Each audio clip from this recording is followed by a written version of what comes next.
लोकाभिरामं रणरङ्गधीरं राजीवनेत्रं रघुवंशनाथं कारुण्यरूपं करुणाकरं तं श्रीरामचन्द्रं शरणं प्रपद्ये।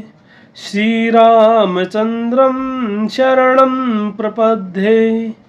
मनोजवं मारुतितुल्यवेगं जितेन्द्रियं बुद्धिमतां वरिष्ठं वातात्मजं वानरयूथमुख्यं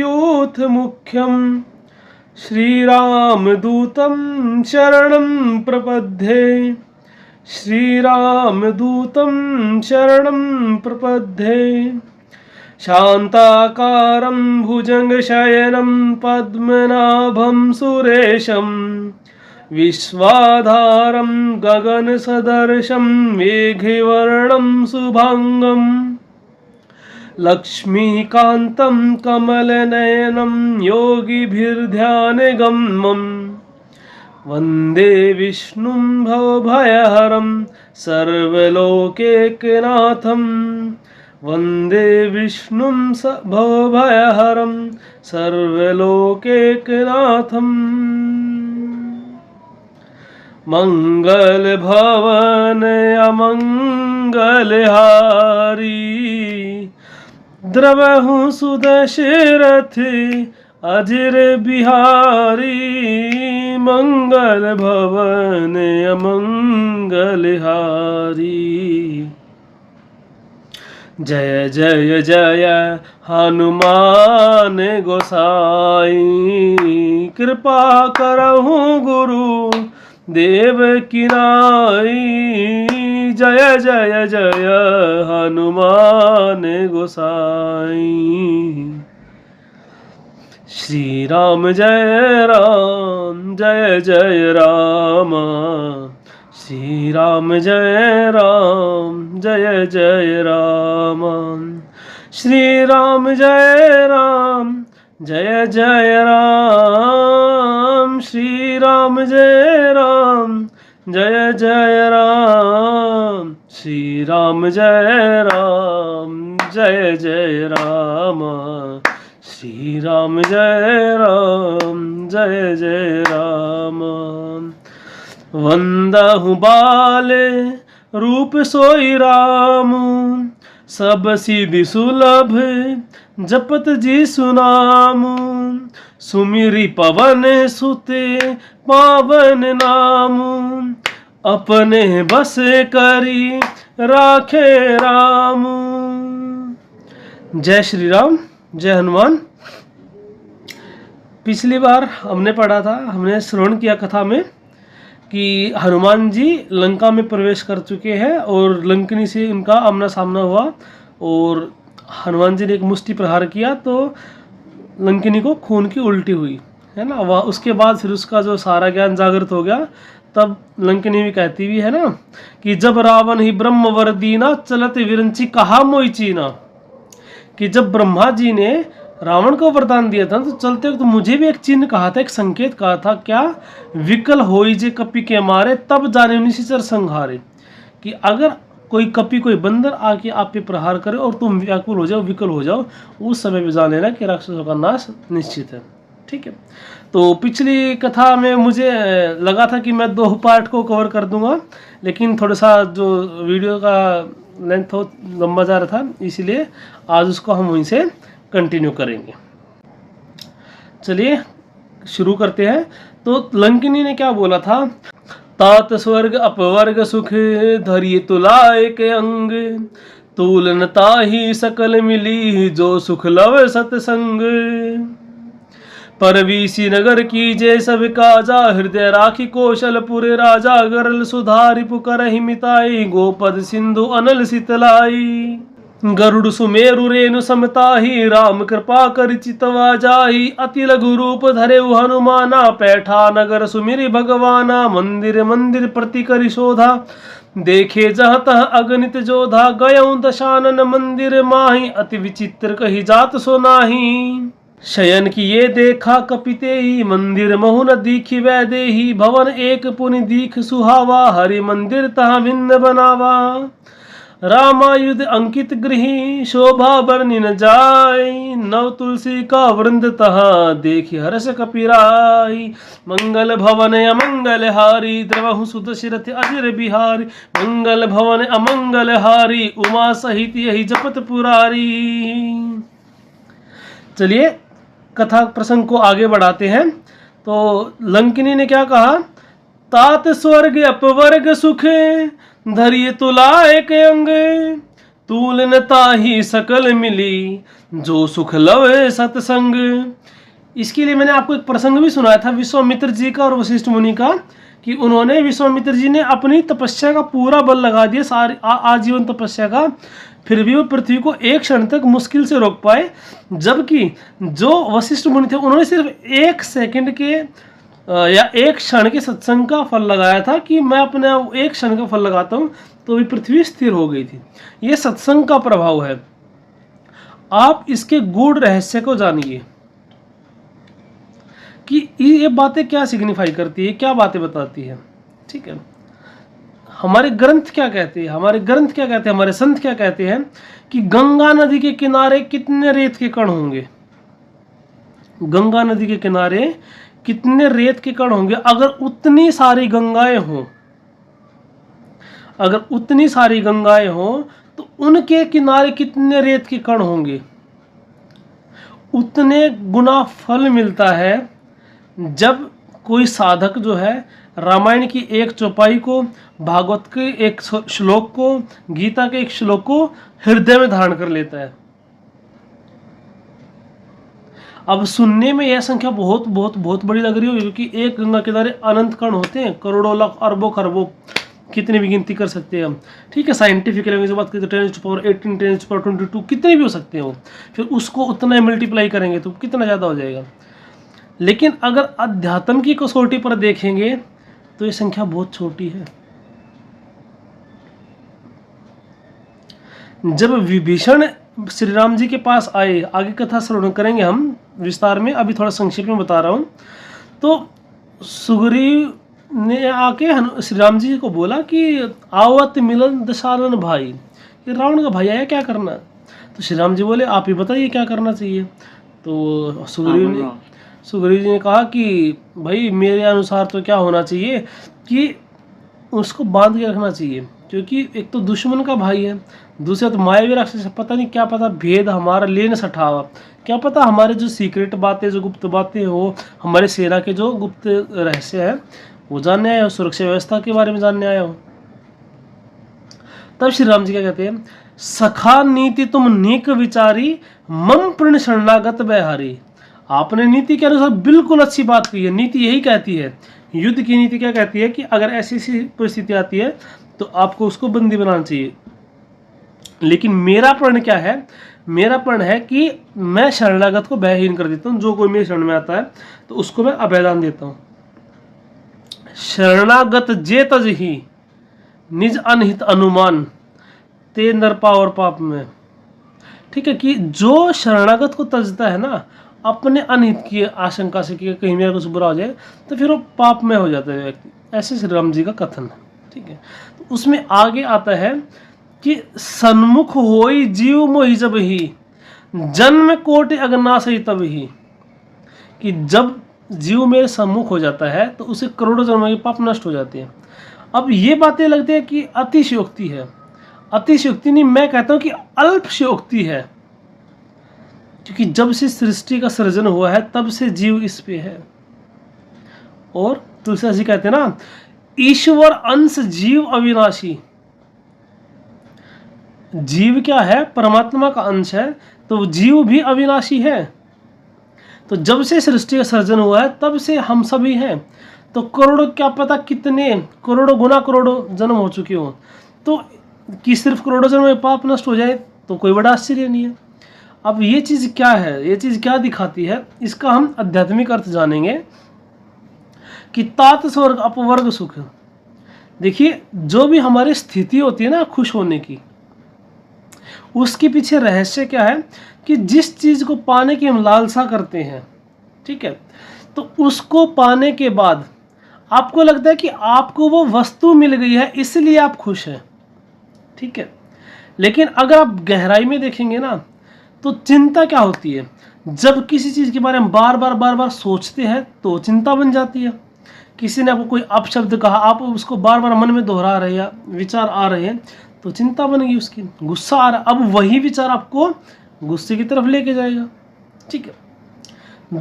दूसरी तरफ इसका पहलू देखिए कि आपको मान लिया गाड़ी चाहिए थी, आप सोचते गाड़ी गाड़ी गाड़ी, दिन रात मेहनत की जा रही थी, पैसा कमा रहे होते, फाइनली आप गाड़ी लेके आ गए, आपको लगता है कि आपको गाड़ी मिल गई, ठीक है, इसलिए आपको खुशी मिली। लेकिन यह वास्तविक कारण नहीं है।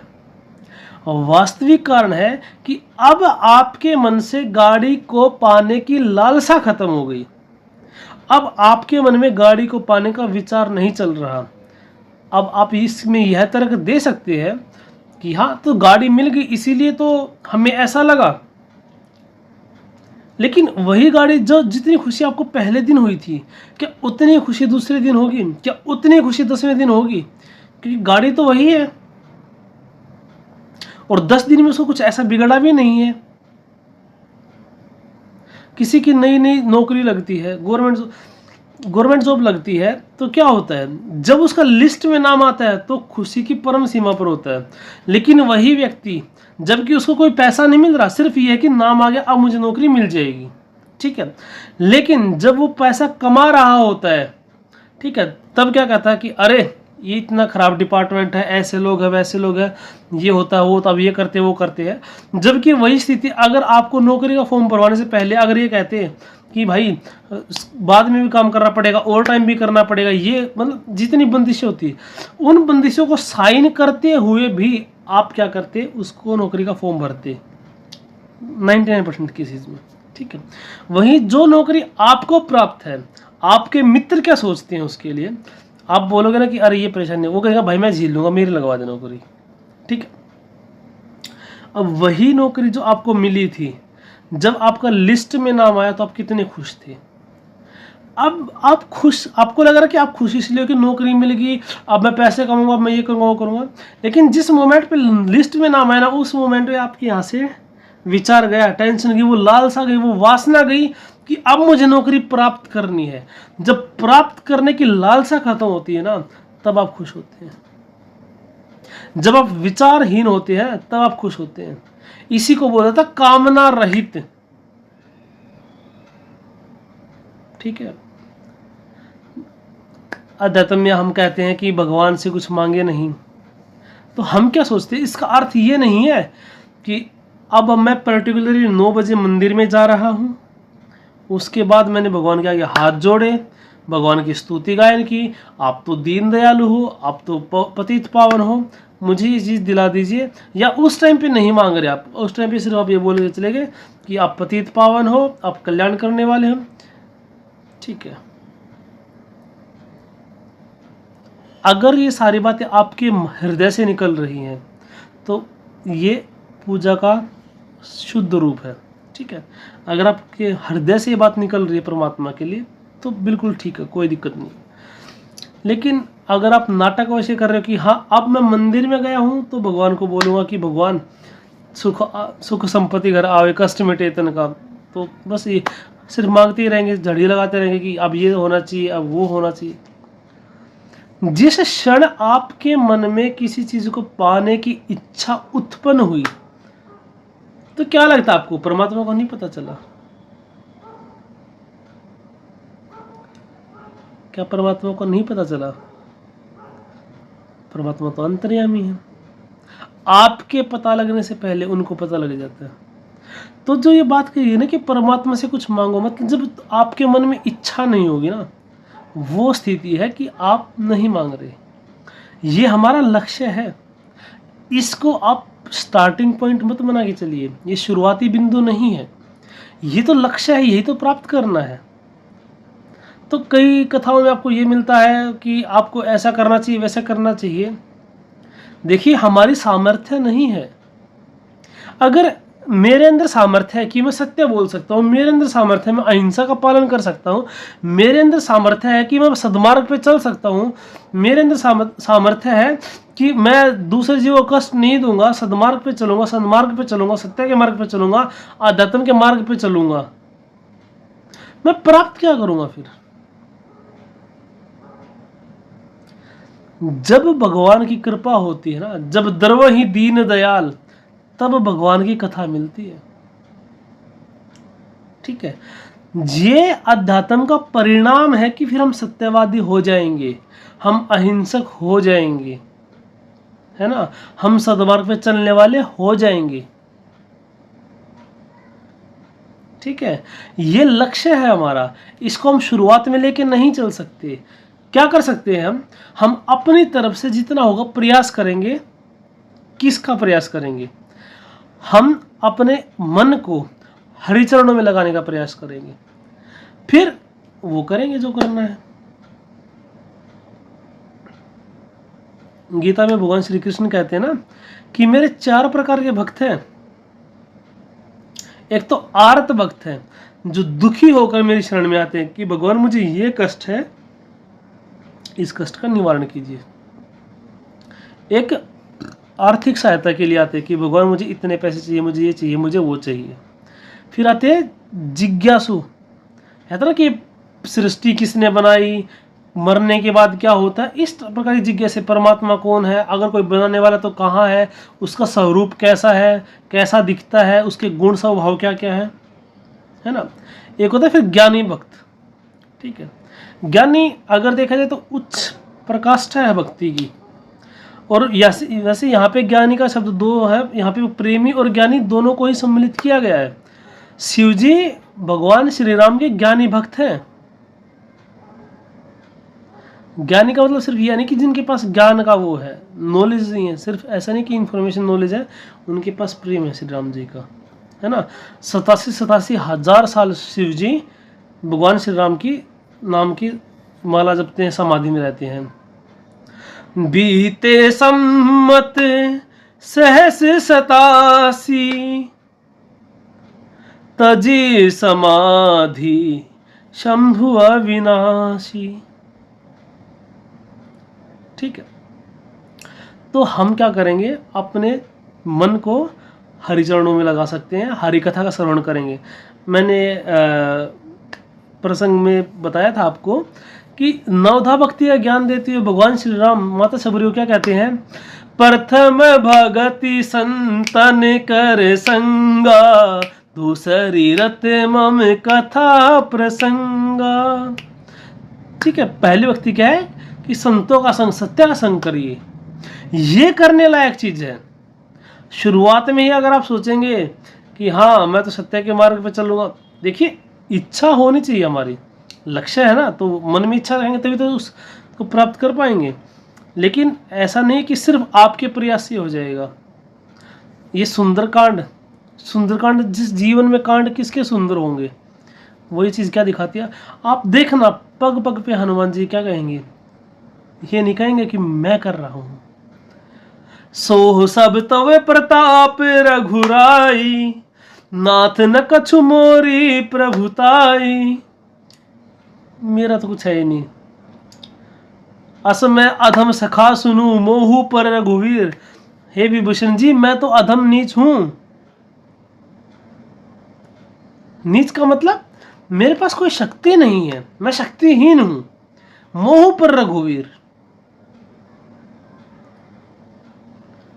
नीच का मतलब यहाँ पे ऊर्जा के, ज्ञान के, शक्ति के, भक्ति के निम्न स्तर की बात है यहाँ पे। ठीक है, तुलसीदास जी भी कहते हैं ना, संत शिरोमणि तुलसीदास जी क्या कहते हैं हनुमान जी को भी, पूजा जप तप नेम आचारा, नहीं जानत कछु दास तुम्हारा। जय जय जय हनुमान, है ना। शिव जी की स्तुति में भी आता है, न जानामि योगम जपम नैव पूजा, न तो हम सदा सर्वदा संभुतुभ्यम, कि मैं जप तप योग कुछ नहीं जानता, बस आपके चरणों में मैं बस आपके आश्रय हूँ, आपकी शरणागति हूँ, आप ही करिए जो कुछ कर रहा है। यहाँ से हम शुरुआत कर सकते हैं। ठीक है, बेवजह के आडंबर में मत पड़िए, अपनी वास्तविक स्थिति को स्वीकार करिए कि हाँ मैं ऐसा हूं, है ना। परमात्मा के सामने हम क्या अपने आप को खोल सकते हैं कि हाँ भगवान हम ऐसे हैं। अब मैं तो आपके लायक नहीं, लेकिन कौन बनाएगा, आपको बनाना पड़ेगा, है ना।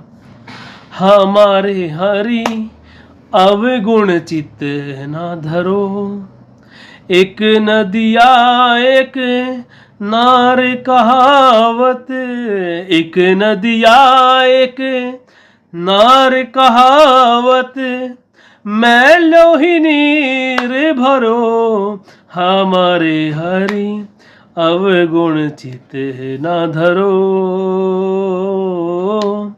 हमारे हरि अवगुण चित्त ना धरो। दोनों मिली तब एक वरण भई, दोनों मिली तब एक वरण भई, सुर सरि नाम परो, हमारे हरि अवगुण चित्त ना धरो। ये प्रार्थना श्री राम जी से, भगवान से, कि हमारे अवगुण जो है वो आप चित्त न लगाएं, क्योंकि समदर्शी है नाम तुम्हारा। भगवान क्या समदर्शी से देखने वाले हैं, हम पापी हैं माना, ठीक है। लेकिन क्या है कि एक नदी है, कौन, सुरसरी गंगा नदी है एक, उसमें बहुत सारे नाले आके मिल जाते हैं, जिसके अंदर क्या है, मैलो ही नीर भरो। कैसा नीर है, मैला नीर है, ठीक है। लेकिन दो मिली तब एक वरण भई, सुर सरि नाम परो। अब क्या होगा, जब वो मिल जाती हैं तो फिर एक जल हो जाता है उनका। उसके बाद उस नाले के पानी को भी गंगा के पानी की संज्ञा दी जाती है। इसी प्रकार जो जीव है, जब परमात्मा में उसकी लगन लग जाती है, परमात्मा के चरणों में उसकी श्रद्धा बढ़ जाती है, प्रेम बढ़ जाता है, तो क्या होता है, फिर तू और मैं दोनों एक ही है ना।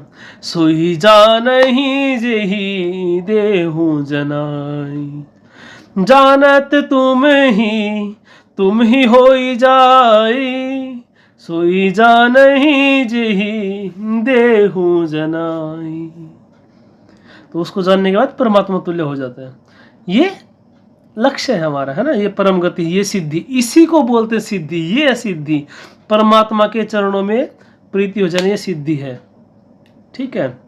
हम बोलते हैं हमें चार जो पुरुषार्थ है, धर्म अर्थ काम मोक्ष, सिद्धि पता है किसको कहते हैं। श्री राम जी भरत से लक्ष्मण से भी डबल प्यार करते हैं, इसीलिए हनुमान जी को बोलते हैं तुम मम प्रियम भरत ही संभाई। क्या बोलते कि आप मुझे भरत के समान प्रिय हो।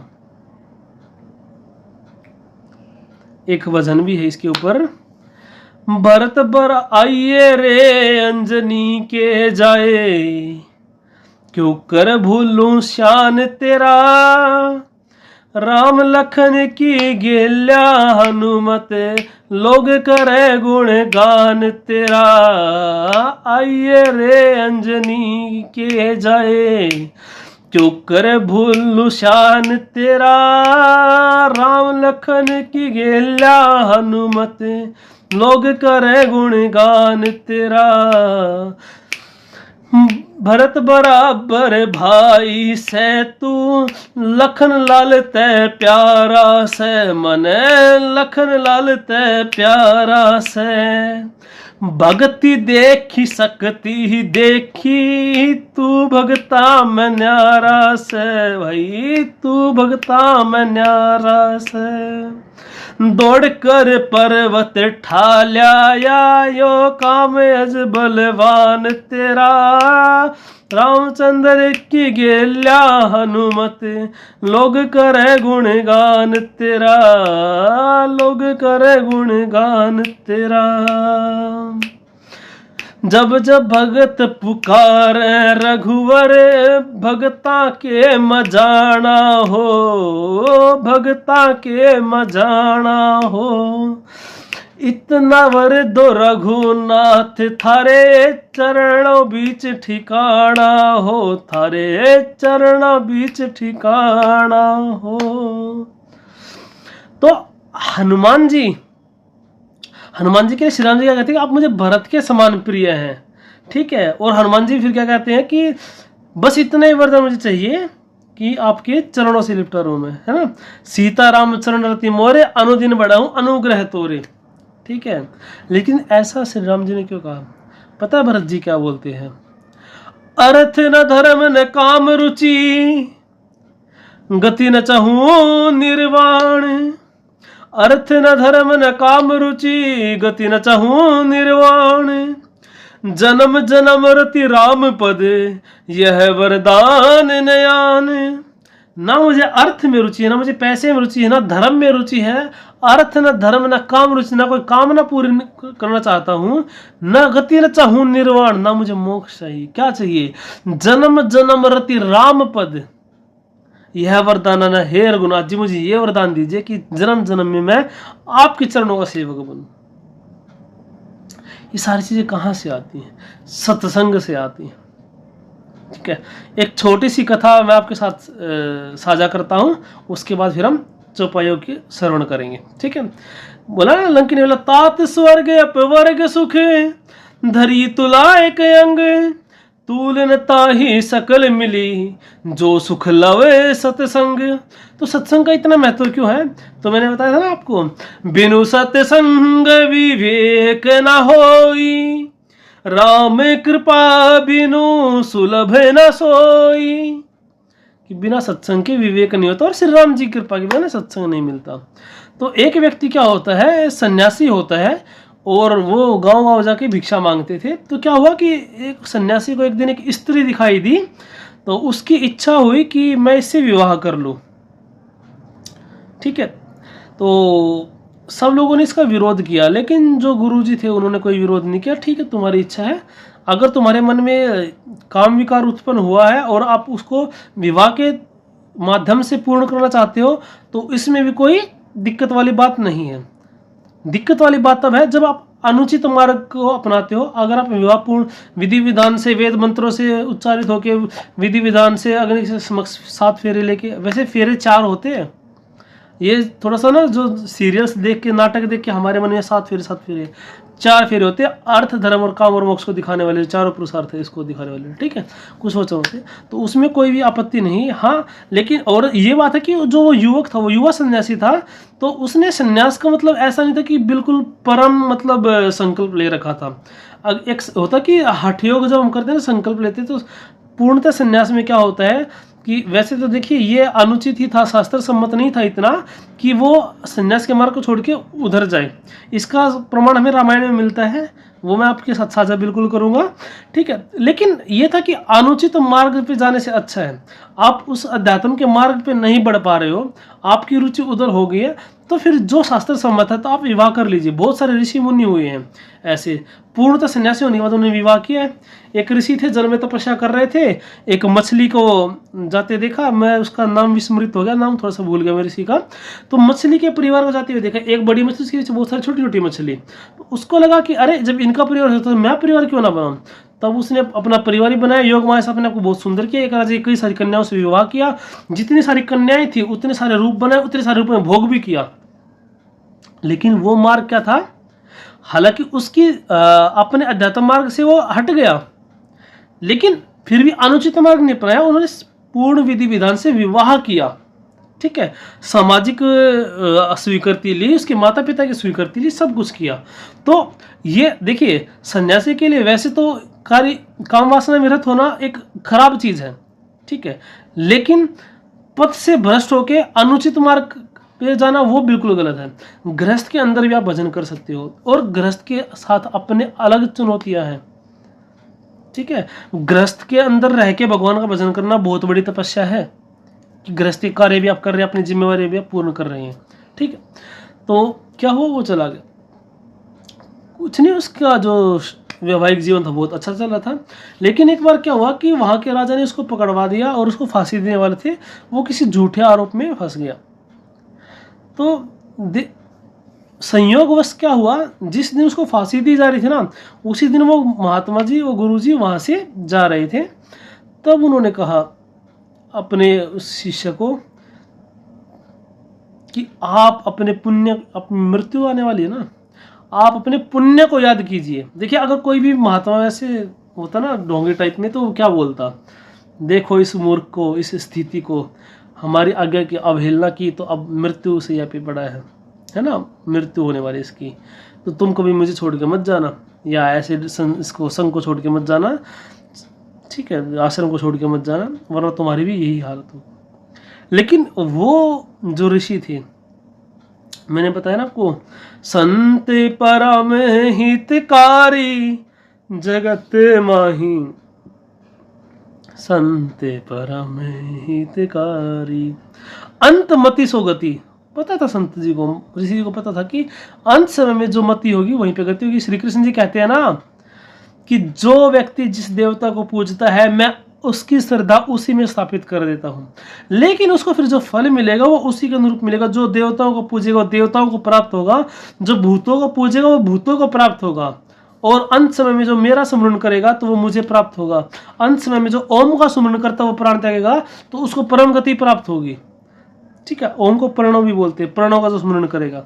ठीक है, तो उस महात्मा ने कहा कि पुत्र अपने पुण्य कर्मों को याद करोगे। जब आप पुण्य कर्मों को याद करोगे तो आपके अच्छे विचार आएंगे, तो अंत समय मति कैसी होगी, शुद्ध होगी, सात्विक होगी। जब आप ध्यान करते थे, जब हरि का भजन करते थे, जब उस समय को याद करोगे तो अगला जो जन्म आपको मिलेगा वो भी हरि भजन के थ्रू ही मिलेगा। हालांकि हरि भजन करने वाले, श्री कृष्ण जी कहते हैं ना कि मेरे भक्त का भी नाश नहीं होता। इसका मतलब ये नहीं कि उसके पैसे का लॉस नहीं होगा, उसको बीमारी नहीं आएंगी, उसकी जो आध्यात्मिक संपदा है वो अचल है, वो अस्थिर है। अगले जन्म में वहीं से उसको वैसे ही वातावरण मिलेगा जैसा वो उसको चाहिए होता है भक्ति के लिए। ठीक है, तो जब उस महात्मा की बात सुनी तो राजा तक ये बात पहुंची कि वो महात्मा बहुत ज्यादा उस समय में प्रसिद्ध थे। तो जब राजा तक बात पहुंची तो उन्होंने कहा महात्मा से कि महात्मा क्या आप इस व्यक्ति को जानते हैं? तो कहा कि हाँ, ये मेरे सबसे अच्छे शिष्यों में से एक है। कह रहा लेकिन आपके शिष्य तो सन्यासी हैं, ये तो गृहस्थ है। कह रहा हाँ, ये सन्यासी था, इसकी इच्छा विवाह करने की हुई, मैंने अनुमति दी इसको। तो बोला कि महात्मा जी लेकिन इसने इतना बड़ा अपराध कर दिया आपका शिष्य होते हुए। कह रहा कि मैं दावे के साथ कह सकता हूं कि ये कुछ भी कर सकता है। ठीक है, कुछ भी मतलब कोई गलत कार्य नहीं, लेकिन देखिए थोड़ा बहुत तो सबके अंदर रहता है कि जब परिस्थिति आती है तो गलती ये नहीं कह सकते हम किससे हो जाए, है ना। तो ऐसी बात नहीं है, लेकिन इस तरह का जघन्य अपराध ये कर ही नहीं सकता। तो राजा ने दोबारा से इस मामले की जांच करवाई और उसको निर्दोष पाया गया, उसको छोड़ दिया गया। तब उस शिष्य का यह प्रश्न था कि गुरुजी मेरे साथ ऐसा क्यों हुआ, मतलब मुझे डाउट, संदेह के आधार पर पकड़ लिया गया, ये वो चीज़। तो सबसे पहली बात तो पुत्र यह है कि ईश्वर का संकेत है, वो तुम्हें धर्म के मार्ग से ज़्यादा दिन तक भटकने नहीं देना चाहता। ठीक है, और ये बात वास्तविक है कि जो सच्चाई में जो धर्म के मार्ग पे चलते हैं ना, अध्यात्म के मार्ग पे चलते हैं, वो कुछ समय के लिए इधर उधर हो सकते हैं कि उसका इंटरेस्ट बदल जाए, रुचि बदल जाए, वापस उनको आना पड़ता है। तो उन्होंने कहा कि धर्म के मार्ग से आपको दूर नहीं रह जाते। दूसरी बात तो उसने पूछा कि फिर ऐसा क्यों हो रहा, तो उन्होंने कहा था कि जो हमारे सत्संग से दूर हो गया, हमारे का मतलब क्या है, श्री हरि के चरणों से दूर हो गया। सत्संग का इतना ही अर्थ है। वो सत्संग में क्या है कि गुरु जी अलग अलग हो सकते हैं, संत जो हरिचरणों से प्रेम करवाते हैं, हरिचरणों तक लेके जाते हैं। ठीक है, तो क्या होता है कि जब हम कोई बड़ा पकवान बनाते हैं, जैसे मान लिया हम गाजर का हलवा बनाते हो करते हैं, तो हम क्या करते हैं, बहुत बड़ी बड़ी लकड़ियाँ लगाते हैं ना, पेड़ों की मोटी मोटी लकड़ी लगाते हैं। तो अगर आप उन किसी एक लकड़ी को बाहर निकाल लोगे चूल्हे से, तो क्या होगा कि वो लकड़ी थोड़ी देर में बुझ जाएगी। अब वो लकड़ी जलती हुई रहना चाहती है, उसके अंदर सारी चीज़ें हैं, वो पदार्थ भी जो जल सकता है, ठीक है, अग्नि भी है, लेकिन जैसी अन्य लकड़ी से अलग कर देंगे ना, तो क्या हो जाएगा, वो लकड़ी, उसकी जो ज्वाला है वो बुझ जाएगी। ठीक है, ऐसे ही ये नहीं है कि उसमें कोई लकड़ी श्रेष्ठ है कोई निकृष्ट है, सारी लकड़ी को अलग अलग कर देंगे तो अकेली लकड़ी सबके साथ यही होगा। तो इसीलिए पुत्र तुम क्या हुआ कि तुम उस क्षेत्र से दूर हो गए, जो तुम्हारे ज्ञान अग्नि जो तुम्हारे अंदर प्रज्वलित थी। जब हम साथ में रहते, सब संग में रहते थे, तो क्या था, वो ज्ञान अग्नि प्रज्वलित होती रहती थी, निरंतर प्रज्वलित थी। हम निरंतर ज्ञान की तरफ बढ़ते थे, निरंतर भक्ति की तरफ बढ़ते थे। लेकिन अकेले में ये हुआ। तो मैं यह बिल्कुल मना नहीं कर रहा कि अकेला व्यक्ति कुछ नहीं करता। इनफैक्ट सत्य यह है कि व्यक्ति को अकेला ही हो जाना है अध्यात्म के मार्ग पे।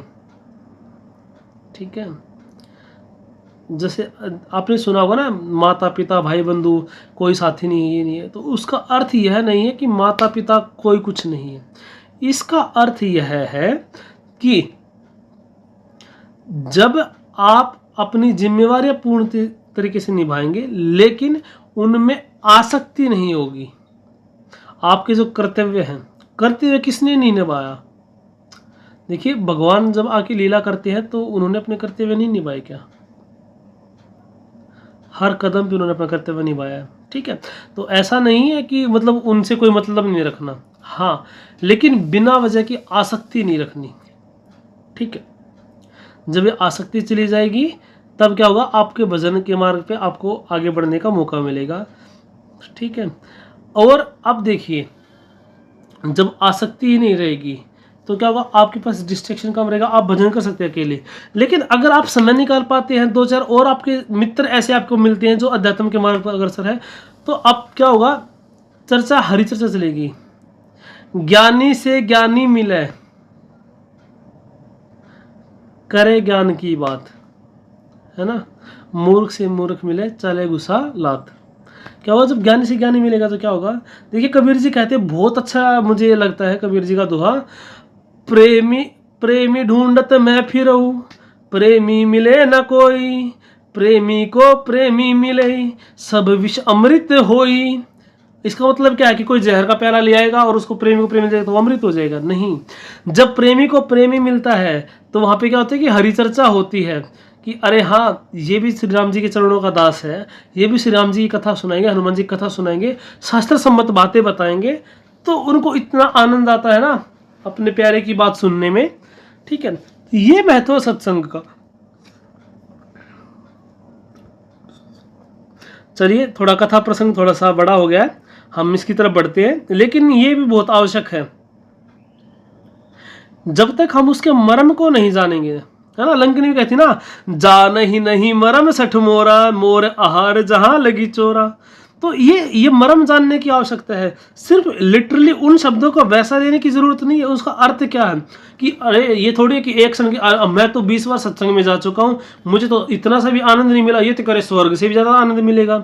मिलेगा, गारंटीड मिलेगा, लेकिन ये अनुभव की बात है, ये अनुभव की बात है, और शास्त्र उसका रास्ता दिखा रहे हैं। बाद में एक प्रसंग में और उठाऊंगा आगे, थोड़ा सा चौपाई बताने के बाद, जो बताता है भगवान के दो भक्त, ज्ञानी और प्रेमी, तब आपको पता चलेगा थोड़ा सा और। ठीक है, तो परवीसी नगर की जय सब काजा, हृदय राखी कौशलपुर राजा, गरल सुधारि पुकरहि मिताई, गोपद सिंधु अनल शीतलाई। तो लंकिनी ने क्या कहा कि अब आप क्या करिए, परवीसी नगर कीजिए सब काजा, नगर में प्रवेश कीजिए, क्या करके, हृदय राखी कौशलपुर राजा, अपने हृदय में श्री राम जी को धारण कीजिए, क्योंकि उन्होंने नरसिंह भगवान को धारण कर लिया था। ये प्रसंग हम कल श्रवण कर चुके हैं। गरल सुधारि पुकरहि मिताई, जो विष है वो अमृत बन जाएगा, जो दुश्मन है वो दोस्ती करने लगेंगे, जो सिंधु है, जो भव सागर है, वो गाय के खुर के समान हो जाएगा, आग जो है शीतलता प्रदान करने लग जाएगी।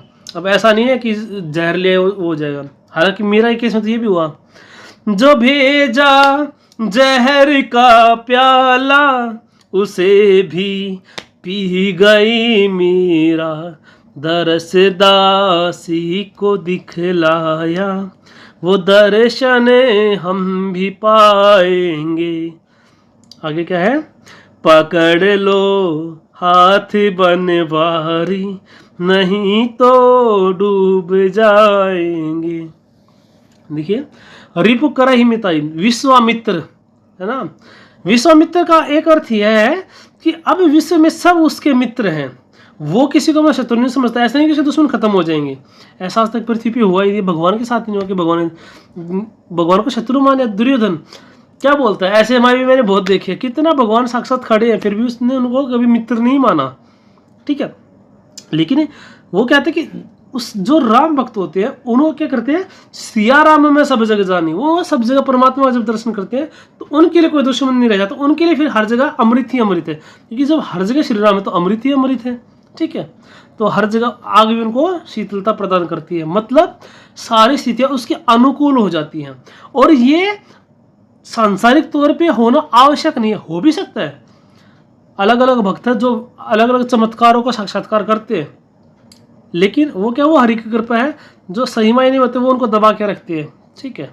लेकिन जो थोड़ा होता है वो फिर क्या होता है कि दिखावे के चक्कर में आके लोग बड़ा चढ़ा के बातें करने लगते हैं कि मैं वहाँ पे गया था, ये हो गया था, वो गया था, मैंने उसका नाम लिया, फलाना लिया, ढिमकाना लिया, ठीक है, फलाने बाबा का नाम लिया, मेरे साथ ये हो गया, ये सारे आडंबर है, ठीक है। तो इसका कहने का अर्थ क्या है कि जब श्री राम जी के तरफ आप जाते हैं तो सारी चीज़ें आपके अनुकूल होने लग जाती हैं। अनुकूल किस में होंगी, देखिए श्री हरि की तरफ जब चलता है तो भगवान क्या करते हैं, सबसे पहले तो उसकी माया छीन लेते हैं। वो आपको लगेगा क्या, आप तो कह रहे थे कि विष भी अमृत हो जाएगा और या तो जो थोड़े बहुत पैसे थे वो भी चले गए। देखिए ये जरूरी नहीं है, लेकिन बहुत बार ऐसा होता है कि उन चीज़ों से आपको दूर किया जाता है जो आपके लिए हानिकारक है। चलिए अब मेरे से नहीं रुका जा रहा है, मैं नारद जी का प्रसंग लेके ही आता हूँ, ठीक है, और ज्ञानी प्रेमी दोनों भक्तों की बात हो जाएगी और ये प्रसंग भी मैं आपको क्लियर कर दूंगा, है ना। आपने सुना होगा कि नारद जी को एक बार अहंकार हो गया कि मैंने कामदेव को जीत लिया, कामदेव को जीत लिया।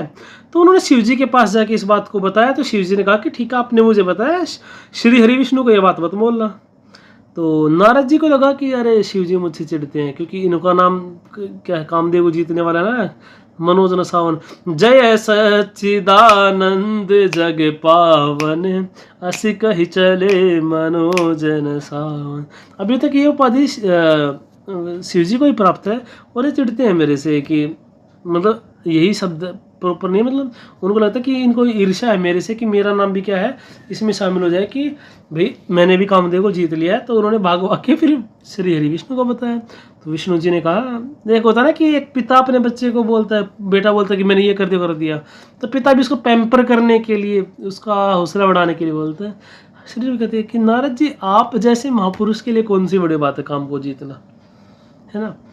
लेकिन अब विष्णु जी को पता चल गया कि भाई इसके मन में अहंकार आ गया। तो आप देखिए शिव जी भगवान के ज्ञानी भक्त हैं, मतलब बड़ा बेटा है, आप ये कह सकते हैं शिव जी बड़े बेटे, नारद जी छोटे बेटे हैं।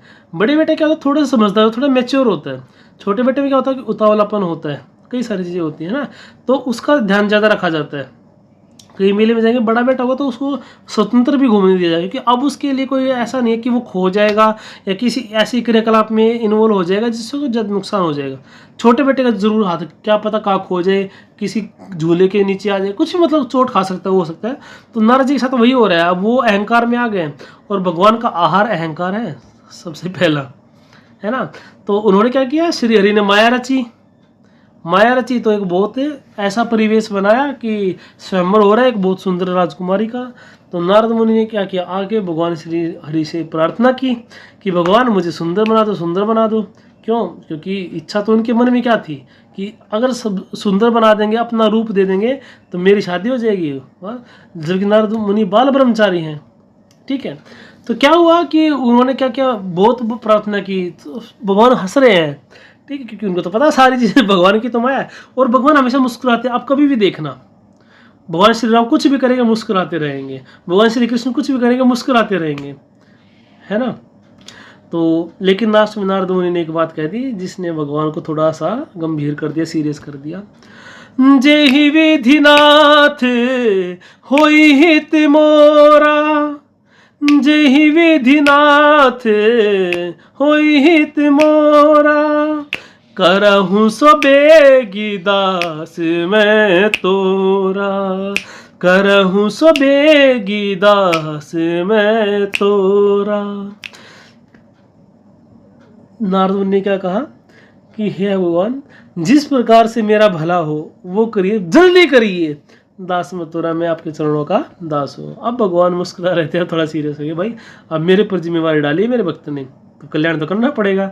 बाकी आखिर की था, आपको पता भी है कि उनका वानर स्वरूप उनका कर दिया गया, तो शिव जी के गण थे, उन्होंने उनका मजाक उड़ाया, सबने मजाक उड़ाया। तो जो राजकुमारी थी उन्होंने क्या किया, आगे जाके फिर विष्णु जी ही उस पंक्ति में खड़े हो गए स्वयंवर में, उसको माला डाल दी। उन्होंने भगवान विष्णु जो है उनको लेके साथ में चले गए, भगवान की माया थी। तब नारद मुनि को जब पता चला विष्णु के सॉरी शिव जी के जो गणों ने उनको जल में परछाई दिखाई, तो दिखा अरे वानर जैसा रूप बना रखा है। तो उन्होंने फिर दूर से ही उनको गुस्से में कहा, भगवान श्री विष्णु को क्या कहा कि आपके सर के ऊपर कोई नहीं है, आपके सर के ऊपर कोई नहीं है, तो आप क्या कर रहे हो, कुछ भी मनमानी किए जा रहे, जो मन में आया वो कर रहे हो।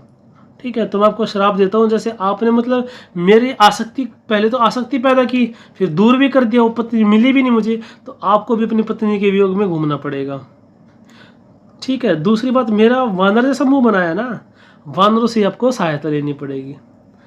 और ये शराब देने के बाद नारद जी का थोड़ा सा गुस्सा भी शांत हुआ, थोड़ा सा उनको पछतावा भी हुआ कि अरे ये मैंने क्या कर दिया। तब अब देखिए भगवान क्या भक्तवत्सल है, और अपने भक्तों के लिए कुछ भी कर सकते हैं, है ना। माता यशोदा देखिए, बिला बरकुटी विलास सृष्टि लय हुई, एक थोड़ी सी नजर टेढ़ी कर दे तो क्या हो जाए, पूरी सृष्टि प्रलय हो जाए। वो यशोदा माता से डर रहे हैं कि माता मारना मत, है ना, अलग अलग बहाने बना रहे हैं। ओ मैया मोरी मैं नहीं माखन खायो, ओ मैया मोरी मैं नहीं माखन खायो, है ना। तो भगत के प्रेम में भगवान कुछ भी कर जाते हैं। ठीक है, तो अब देखिए विष्णु जी ने कहा कि नारद जी आपने बिल्कुल ठीक कहा, मेरे ऊपर कोई नहीं है ना, अब तो मैं मनमानी कर रहा हूँ। चलिए आज मैं आपके इस श्राप को अपने सर के ऊपर धारण करता हूँ, अब मेरे से ऊपर आपका श्राप हो गया, इसको मैं अवश्य पालन करूँगा। ठीक है, तब ये जो कथा है ना, ये पार्वती माता को शिवजी सुना रहे हैं, तो शिव माता पार्वती भी कहती है कि नारद जैसे महामुनि ज्ञानी भी भगवान को श्राप दे डाला, फिर तो कौन बच सकता है इस सृष्टि में, कौन बच सकता है फिर, जो ब्रह्मा के पुत्र है, हमेशा नारायण नारायण करते रहते हैं, फिर भी कौन बच सकता। तो देखिए शिव जी ने पहली बात हुई कि हरि की लीला है ना। तो भगवान की लीला में क्या होगा, कोई भी जब स्टोरी बनती है, जो कहानी बनती है, तो उसमें सारे चीज़ें ऐड होती है ना, पॉजिटिव नेगेटिव एस्पेक्ट, तभी एक अच्छी स्टोरी बन पाती है। अगर कहानी ये होगी भगवान सर्वव्यापी है, सर्वगुण संपन्न है, ठीक है, रावण था आया, भगवान ने एक तीर मारा, उसको खत्म कर दिया, ये कर दिया, फिर कुछ वो नहीं रहेगा, वो मानव लीला के लिए है ना। तो ये क्या दिखा रहा है कि देखिए, जब काम वासना से पीड़ित हुए नारद मुनि, ठीक है, तो उसके चक्कर में आके उन्होंने भगवान को भी श्राप दे दिया। ठीक है, तो ये आपको कहाँ तक लेके जा सकती है, ये संदेश है। तो और उसका लास्ट में बिल्कुल अगर आध्यात्मिक चीजें देखेंगे, तो शिव जी ने पार्वती माता को एक बात कही, बोली भी हंसी महेश तब ज्ञानी मूढ़ ना कोई, जो जस रघुपति करही सो तसते ही क्षण होई। बोली भी हंसी महेश तब ज्ञानी मूढ़ ना कोई। तो हंस के शंकर जी ने कहा कि हे पार्वती सुनो, इस संसार में ना कोई ज्ञानी है ना कोई मूर्ख है, जिस क्षण रघुनाथ जी जिसको जैसा कर देते हैं वो उस क्षण वैसा ही हो जाता है। तो नारद जी के साथ भी ऐसा ही हुआ है। तो बाद में क्या हुआ, ये प्रसंग मैं फिर कभी उठाऊंगा कि सती का त्याग हुआ था, जो शिव जी ने फिर विवाह के लिए मना किया, कि फिर भी श्री राम जी ने उनसे आग्रह कह सकते हैं, आदेश कह सकते हैं, कुछ भी कह सकते हैं, ठीक है, वो भक्त भगवान की बात है, या भगवान की बात कह सकते हैं, है ना, वो भगवान की लीला है। तो उन्होंने कहा कि आप पार्वती जी से शादी कर लीजिए, विवाह कर लीजिए। तो देखिए नारद मुनि भगवान से पूछते हैं राम से फिर कि मैं शादी करना चाहता था, आपने मुझे शादी नहीं करनी दी, क्यों भाई। तब वहां पे आपको बहुत सारी चीजें देखने को मिलेंगी रामायण में, कि जो नारी होती है वो शीत ऋतु की रात्रि के समान होती है। ठीक है, बहुत सारी चीजें नेगेटिव आपको मिलेंगी, तो आप कहेंगे कि अरे ये क्या लिख दिया रामायण में। देखिए जब तक आप पूर्णतः प्रसंग को नहीं जानेंगे ना, तब तक आप उसको समझ ही नहीं सकते। ठीक है, आपके परिवार में किसी महिला के साथ किसी ने बदतमीजी की, आपने उस व्यक्ति को एक थप्पड़ लगा दिया। अब सिर्फ किसी व्यक्ति ने ये सुना कि आपने एक व्यक्ति को थप्पड़ लगा दिया, तो आपके बारे में उल्टी सीधी बातें सोच सकते हैं ना कि ये इससे खराब आदमी धरती पे कुछ नहीं, क्यों मार दी इस थप्पड़ बेचारे को, ये वो। लेकिन जब वो जानेगा कि आपने थप्पड़ क्यों मारा, तो हो सकता है कि आपकी वो प्रशंसा भी करे, आपका भक्ति भी कि अरे इतने बड़े अपराध के लिए चलो फिर भी आपने वो नहीं किया, वरना लोग जान से ही मार सकते हैं ऐसे अपराध के लिए, तो है ना। तो वो चीज़ आपको जाननी पड़ेगी कि किसको कहा ये चीज़। नारद मुनि ब्रह्मचारी है, बाल ब्रह्मचारी। तो ब्रह्मचारी के लिए स्त्री का, ये उल्टा भी ट्रू है, कन्वर्स इज ऑल्सो ट्रू, कि अगर कोई स्त्री बाल ब्रह्मचारी है तो उसके लिए पुरुष भी नरक का द्वार है, क्योंकि वो उसकी आध्यात्मिक प्रगति में एक बाधक है। सीधा सा मैं आपको एक सूत्र देता हूं, ये आपको हर जगह लागू होगा कि जो व्यक्ति जिस अवस्था में है, ठीक है, और उस अवस्था में जो उसके आध्यात्मिक उन्नति में बाधक है, वो नरक का द्वार है, वो खराब चीज है। ठीक है, अगर गृहस्थ व्यक्ति है तो गृहस्थ व्यक्ति के लिए जो उसकी पत्नी है, उसकी पत्नी उसके लिए वेद सम्मत, शास्त्र सम्मत सब कुछ रूप से उचित है, अर्धांगिनी है, आधे कर्मों की भागी है, ठीक है, कोई बुरा नहीं है। लेकिन वहां पे क्या लॉजिक लगेगा, वहां पे लगेगा पर नारी। अगर वो अपनी पत्नी को छोड़ के फिर किसी और स्त्री की तरफ जाता है तो फिर वो सारे नरक की जो लॉजिक है उसके लिए लागू हो जाएंगे, और मैं नहीं समझता कि इसमें कोई अपवाद होगा। ठीक है, अगर आप यही समझते हैं कि चोरी करो पर पकड़े ना जाओ, क्योंकि संविधान तो यही कहता है ना, चोरी करो पर पकड़े मत जाओ, तो कोई कुछ नहीं बिगाड़ सकता आपका। ठीक है, लेकिन ना तो हमारी सोसाइटी ऐसे चल सकती है, और ये धारणा बिल्कुल ही अनुचित है। ठीक है, तो कोई व्यक्ति ऐसा है जो पर स्त्रीगामी है, पकड़ा नहीं गया तो सोच रहा है अरे मेरा क्या बिगड़ गया, मैं तो मजे में हूं। कर्म इंसान का पीछा नहीं छोड़ता। देखिए, दो चौपाई गई और तुलसीदास जी ने बहुत गूढ़ अर्थों में, नहीं कोई सुख दुख कर दाता, निज कर्त कर्म भोग सब भ्राता। नहीं कोई सुख दुख कर दाता, नहीं कोई सुख दुख कर दाता, निज कर्त कर्म भोग सब भ्राता। न इस संसार में कोई किसी को सुख देता है ना कोई दुख देता है। तो क्या होता है, सभी लोग अपने ही कर्मों का फल भोगते हैं। सकल पदार्थ है जग माही, कर्महीन नर पावत नाही। इस संसार में सकल पदार्थ, सभी पदार्थ है, लेकिन कर्म मनुष्य नहीं प्राप्त कर सकता। तो आप ये ना सोचिए कि आपको कोई नहीं देख रहा। ठीक है, भगवान हर जगह कण कण में विद्यमान है। निर्गुण रूप में जब भगवान रहते हैं तो साक्षी रूप रहते हैं, सबको देख रहे हैं वो। ठीक है, तो नारद मुनि के लिए जो कहा, तो आप ये पढ़ के ये भ्रमित ना हो कि नारी के लिए क्या बोल दिया। अब वो बाल ब्रह्मचारी तो उनकी आध्यात्मिक उन्नति में बाधा है ना। अभी मैंने आपको वो स्टोरी सुनाई थी, उस ऋषि वाली की, वो तपस्या कर रहे थे, फिर शादी कर ली, फिर उसमें गृहस्थी में बिजी हो गए। उसके बाद क्या, जो उनको आध्यात्मिक जो लक्ष्य था वो तो छूट गया पीछे। अगर आप पूर्णतः विधि विधान से विवाह करना चाहते हैं, विवाह करिए। सृष्टि के जो सृजन कार्य है उसको आगे बढ़ाना भी परमात्मा की सेवा है, लेकिन वो धर्म सम्मत होनी चाहिए। कोई बुराई नहीं है विवाह करने में, बल्कि विवाह करना भगवान की इच्छा ज्यादा है सन्यासी रहने से, क्योंकि सिर्फ सन्यासी रहने से संसार नहीं चल सकता। हाँ, गृहस्थी रहने से सारा संसार चलता है, चलता रहेगा। ठीक है, लेकिन उस गृहस्थी के भी कुछ नियम है अपने, आप उन नियमों का जरूर पालन करिए। नियम का मतलब मैं बिल्कुल ये नहीं कह रहा कि ऐसे स्ट्रिक्ट हो जाइए, लेकिन अपने जीवन में जितना आप अध्यात्म को लेके आ सकते हैं लेके आ जाइए। जैसे कोई स्त्री घर में कार्य कर रही है, कथा चलाइए स्पीकर में, टेक्नोलॉजी का प्रयोग कीजिए। कलयुग है, कलयुग का मतलब मशीनों का युग। सुविधाएं जो बढ़ रही हैं, आपकी उस सुविधा का लाभ उठाइए। आप घर में झाड़ू लगा रहे हैं, कथा श्रवण कीजिए, झाड़ू लगाइए। एक पंथ दो काज, है ना। अगर आप किसी ऐसे जगह पे काम करते हैं जहाँ पे आप श्रवण कर सकते हैं कथा का, आप वो काम करते रहिए, कथा श्रवण कीजिए। हमेशा ही थोड़ी आप गाने चलाते रहेंगे, फिल्में देखते रहेंगे, सारी चीज़ें करते रहेंगे। वो भी कर सकते हैं, बिल्कुल मना नहीं कर रहा मैं, शास्त्र भी मना नहीं कर रहा कि बिल्कुल ही आप कुछ नहीं करेंगे, लेकिन जितना ज़्यादा हो सके समय आप अध्यात्म को दीजिए। ज़्यादा नहीं दे सकते, कम दीजिए, है ना।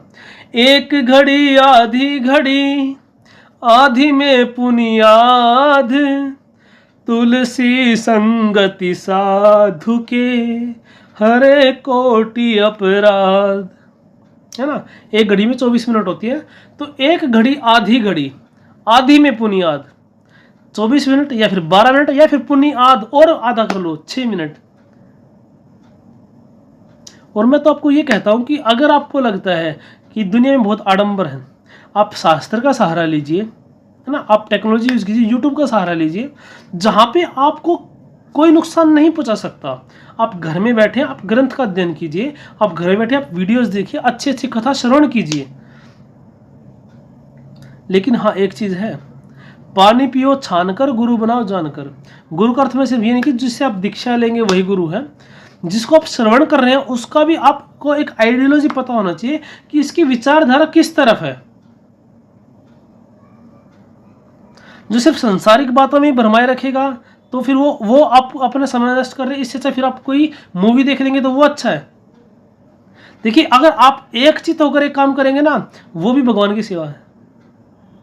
आप कहिए ये कैसे? श्री कृष्ण जी ने कहा है, योग है कर्म सुकौशलम, कार्यों को कुशलता के साथ करना ही योग है। तो अगर आप मूवी देख रहे हैं पूरा खुशी से, फिर उस मूवी को ही देखिए।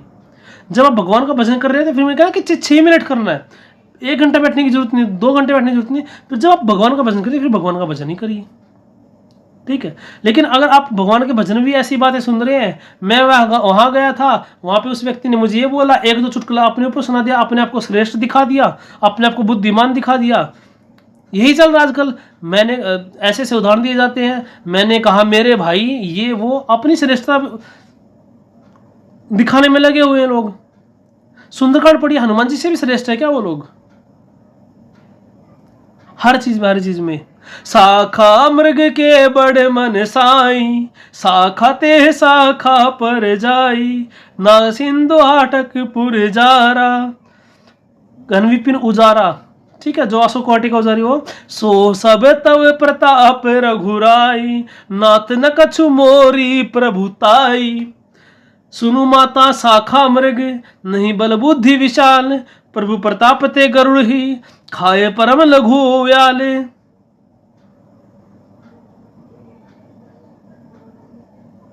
अभी बताया था, उमा न कछु कपि के अधिकाई, प्रभु प्रताप जो काल ही खाई, ताकर दूत अनल जहि सिरिजा, जरा न सोते ही कारण गिरिजा, उमा राम स्वभाव जहि जाना, ताहि भजन तजी भाव नयाना, यह संवाद जासु उर आवा, रघुपति चरण भगति सोई पावा।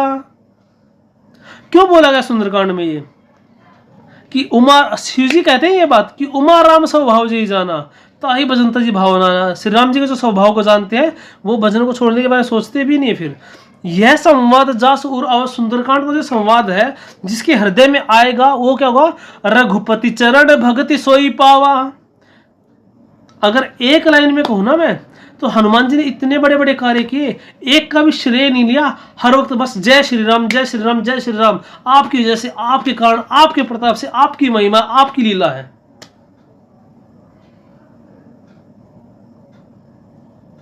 जो अतुलित बल के धाम है, करोड़ों सूर्य का प्रकाश है, सवर्ण शैल संकाश कोटि रवि, संकाश कोटि रवि तेज, उर विशाल मूर्ति कराल, जिसके पास करोड़ों सूर्य का तेज है ना। शिव जी की स्तुति में आता ना, भानुकोटि प्रकाशम, नमामि शमीशान निर्वाण रूपम, विभुम व्यापकम ब्रह्म वेद स्वरूपम, निजम निर्गुणम निर्विकल्पम निरीहम, चिदाकाशमाकाश वासम भजेहम, निराकार ओंकार मूलम तुरीयम, गिरा ज्ञान गोति मीशम गिरीशम, करालम महाकाल कालम कृपालम गुणागार संसार पारम न तो हम तुषारादि संकस घोरम गंभीरम मनोभूत कोटि प्रभा श्री शरीरम सफूर्ण मौलिकल्लो लिनी चारु गंगा लसद बाले बाले दुकंठे भुजंगा चलत कुंडलम भ्रू त्रिनेत्र विशालम प्रसन्नाननं नीलकंठं दयालम मृगाधीशचरमाम्बरं मुंडमालिं मृगाधीशचरमाम्बरं मुंडमालिं मर्ग के चरम को धारण करने वाले हैं, है ना, मुंडों की माला धारण करने वाले हैं। ठीक है। चलत कुंडलम वृत्तिनेत्र विशालम प्रसन्नम नीलकंठम दयालम मृगाधीशचरमाम्बरं मुंडमालम प्रियम शंकरम सर्वनाथम भजामि। ठीक है। तो जिसके पास इतना है, ज्ञानी नाम अगर गण्य में अतुलित बल के धाम है, वो भी क्या है, सारा श्रेय श्री राम जी को देते हैं। तो हमें अहंकार सुनने ही तो होना है। ये अहंकार, अध्यात्म का अहंकार भी हमारे अंदर ना आने पाए कि अब मैं इस स्थिति में पहुंच गया हूं और ये व्यक्ति जो मुझे सुन रहे हैं ये निकृष्ट है। हम एक ही उस पे है। हाँ, बस इतना ही फर्क है कि आज मैं वक्ता हूं, आप श्रोता है, कल आप वक्ता होंगे, मैं श्रोता हूं। ये तो ज्ञान का आदान प्रदान चलता रहता है ना। वह रे मौज फकीरां दी, वह रे मौज फकीरां दी। पूरा वजह नहीं सुनाऊंगा, थोड़ा सुनाऊंगा। कहीं आप गुरु कहीं चेली है, कभी तो गुरु है और कभी चेली है ना।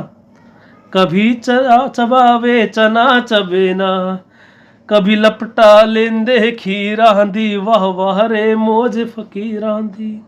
संतों की क्या मौज है, कभी तो चने खाएंगे, है ना, और कभी खीर खाएंगे, हर स्थिति में खुश रहते हो। तो जो सुंदरकांड को सुनने का जो अर्थ है, ठीक है, हो सकता है आप में से बहुत सारे व्यक्तियों को ये भी लगे कि मैं सुंदरकांड की कथा तो बता नहीं रहा हूँ, लेकिन ये है अत्यंत महत्वपूर्ण है, जो इसके मर्म को जानना है। कथा आपको कहीं से भी मिल जाएगी, इसका अर्थ आप कहीं भी पढ़ोगे मिल जाएगा, लेकिन जिसको गूढ़ अर्थ हो यही है कि अपने को श्रेय ना दे के श्री हरि को श्रेय देना हमेशा। यही तो अहंकार शून्यता की पहली सीढ़ी है। राजी है हम उसमें जिसमें तेरी रजा है, हम उस स्थिति, हर परिस्थिति में उसमें खुश हैं जो श्री हरि ने हमें दी है ना। चलिए थोड़ा सा कथा श्रवण कर लेते हैं, और बस बहुत संक्षिप्त में नारद मुनि के और शिव जी के प्रसंग को मैं करता हूँ। तो श्री हरि से पूछते हैं फिर नारद जी कि मुझे शादी क्यों नहीं करने दी, शिव जी शादी नहीं करते, उसको शादी करवा दी। तो उसका कारण यही था कि आप बाल ब्रह्मचारी हैं, तो आपके आध्यात्मिक मार्ग में उन्नति है। शिव जी इज मैच्योर, वो एक स्थिति पहुंच गए है ना, वो तो समाधि में ही रहते, मिलता ना, बीते सम्मत 87 तजी समाधि शंभु विनाशी। ठीक है, तो वो समाधि में रहते, तो उनको खतरा नहीं है, आपको खतरा था। उनको अहंकार नहीं हुआ कि मैंने कामदेव को जला दिया, तो वो अहंकार से ऊपर उठ चुके हैं। देखिए ये भी श्री हरि की ही लीला है, या हम कह सकते हैं शिव जी की ही लीला है। मैंने आपको पहले बताया कि ऐसा नहीं कि शिव जी कम है विष्णु ज्यादा है, विष्णु कम है शिव जी ज्यादा है। वो शिव जी का ही रूप विष्णु है, विष्णु का ही रूप शिव जी है ना। तो वो भगवान ने अपने अपने अलग अलग रूप बनाए अलग अलग कथाओं में कि हाँ मैं यहाँ पे इसको सुपीरियर दिखाऊंगा अपने आप में, यहाँ पे मैं इसको सुपीरियर दिखाऊंगा, है ना। एक बार शिव जी के लिए भस्मासुर में जब श्री हरि विष्णु ने मोहिनी अवतार धारण किया, तो एक बार जब भगवान श्री कृष्ण रास रचा रहे थे, तो भी एक दिन वो भोले भंडारी बन करके ब्रजनारी वृंदावन आ गए हैं, है ना। तो चलता रहता है। ठीक है, तो शिव जी ज्ञानी भक्त है, मतलब मैच्योर चाइल्ड, बड़ा चाइल्ड है, प्रौढ़ है, वयस्क है, उसको ज्ञान है। ठीक है, नारद मुनि क्या प्रेमी भक्त है। भाई रोएंगे हम तो, सीधी सी बात है, प्रेमी भक्त क्या कर सकता है, कुछ भी दिक्कत आएगी रोएगा, माँ अपने आप संभालेगी। ठीक है, ठीक है, जो भगवान भक्तवत्सल है तो वत्सल का मतलब ही स्नेह होता है, ठीक है। तो जो वात्सल्य माता का होता है ना, वही भगवान का होता है, तो भगवान अपने आप संभालते हैं, ठीक है। तो सारी चीज़ें क्या होती है, अनुकूल हो जाती है, कब, जब श्री राम का भजन करता है।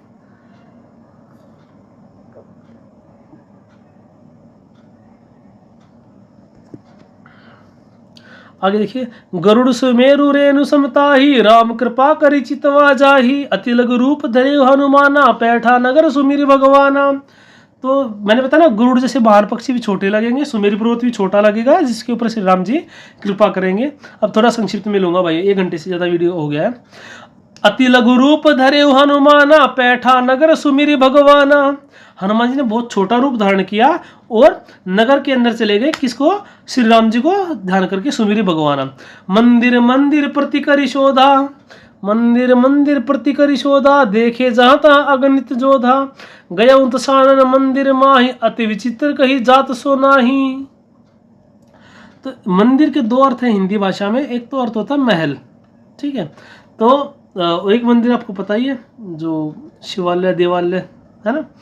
तो मंदिर मंदिर प्रति करि शोधा, हनुमान जी क्या अलग अलग भवनों में गए, देखे जहाँ तक अगणित योद्धा, वहाँ पे बहुत बलशाली योद्धा उन्होंने देखे राक्षसों में।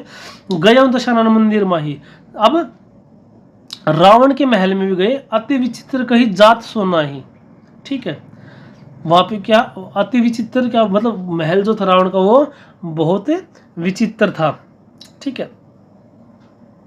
उसको मतलब वर्णन करने भी नहीं, कहीं जात सोना मतलब कहा नहीं जा सकता। शयन की ये देखा कपिते ही, मंदिर महु न दीखी वह देही, भवन एक पुनि दीख सुहावा, हरि मंदिर तहा भिन्न बनावा। तो वहाँ पे उन्होंने देखा कि रावण सो रहा है, लेकिन उनको वैदेही जो है, जो जानकी माता है, वो उनको कहीं भी दिखाई नहीं दी। वैदेही सीता माता का नाम है, जो जनक है उनको विदेहराज बोला जाता है, क्योंकि उनको देह का भान नहीं है, वो समाधि प्राप्त पुरुष कह सकते हैं उनको हम, तो इसलिए उनको विदेहराज बोला जाता है, इसलिए उनका नाम वैदेही पड़ा है। भवन एक पुनि दीख सुहा, उनको फिर एक अलग एक और भवन दिखाई दिया। हरि मंदिर तहा बिन बना, उसमें क्या है, अलग से एक भगवान का मंदिर है। देखिए अभी क्या है, हर जगह तो क्या बोला, मंदिर मंदिर प्रति करि शोधा, फिर गए दशानन मंदिर माही। रावण के भवन को मंदिर बोला, लेकिन विभीषण का घर है ये, ठीक है, उसको भवन बोला, भवन दिखाई दिया। तो इसका एक अर्थ संत ये निकालते हैं कि अभी हनुमान जी गए नहीं ना उसके अंदर, हनुमान जी जहाँ प्रवेश करेंगे वही तो मंदिर बनेगा। मंदिर बनता भक्त से, भक्ति से, ठीक है, सिर्फ आवरण से, सिर्फ आवरण से नहीं बनता। जहाँ भक्त और भक्ति होगी वहाँ मंदिर है। और सबसे अच्छा जो मंदिर है, सबसे बढ़िया जो मंदिर है, वो हमारा शरीर है। इस शरीर के अंदर, हमारे हृदय के अंदर जो है, उसके अंदर जब भगवान निवास करते हैं, वो सबसे अच्छी चीज़ है, ठीक है। उसके बाद वो सारी चीज़ें सहायक है हमें भगवान तक पहुंचने के लिए, ठीक है। तो भवन एक पुनि दीख सुहावा, हरि मंदिर तहा भिन्न बनावा, उनको एक और भवन दिखाई दिया, और वहाँ पे क्या है कि भगवान का मंदिर एक अलग से बना हुआ था। रामायुध अंकित गृह, शोभा बरनी न जाई, नव तुलसी का वृंद तहा, देखी हर्षे कपिराई। तो वहाँ पे क्या है कि राम जी का नाम अलग से अंकित था, जिसकी शोभा वर्णन नहीं की जा सकती, क्योंकि हनुमान जी राम जी के नाम को देख के खुश हो गए। ऐसा नहीं कि राम कोई ऐसे स्टाइलिश वर्ड में लिखा था, पता नहीं क्या क्या कर रखा था। नव तुलसी का, वहाँ पे नए तुलसी के पत्ते देख के, नए तुलसी के पत्ते का मतलब क्या कि ताजा तोड़ के लाया, कि किसी ने आज भी पूजा की है श्री राम जी की। तो रामायुध अंकित गृही, शोभा बरनी न जाई, नव तुलसी का वृंद तहा, देखी हर्ष कपिराई। तो ये मैंने बताया ना आपको कि नए तुलसी के पत्ते हैं, वो तोड़ रखे थे, मतलब आज अभी पूजा की है किसी ने, ठीक है। तो यहाँ पे जो ये जो पार्ट है, श्रृंखला है, इसको मैं विश्राम करता हूँ।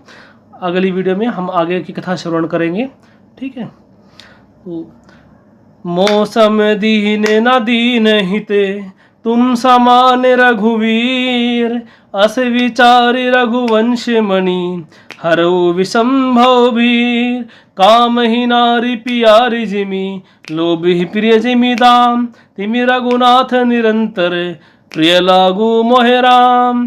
बार बार वर मांगहूँ, हर्षु देहु श्री रंग, पद सरोज अनुपायनी, भगति सदा सतसंग, श्रवण सुजस आयहु प्रभु, भंजन भव भीर, त्राहि त्राहि आरति हरण, शरण सुखद रघुवीर।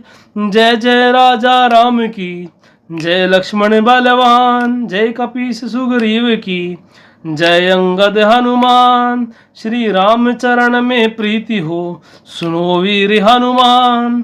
कथा विसर्जन होते है, सुनो वीर हनुमान। श्री राम लखन और जानकी, सदा करो कल्याण।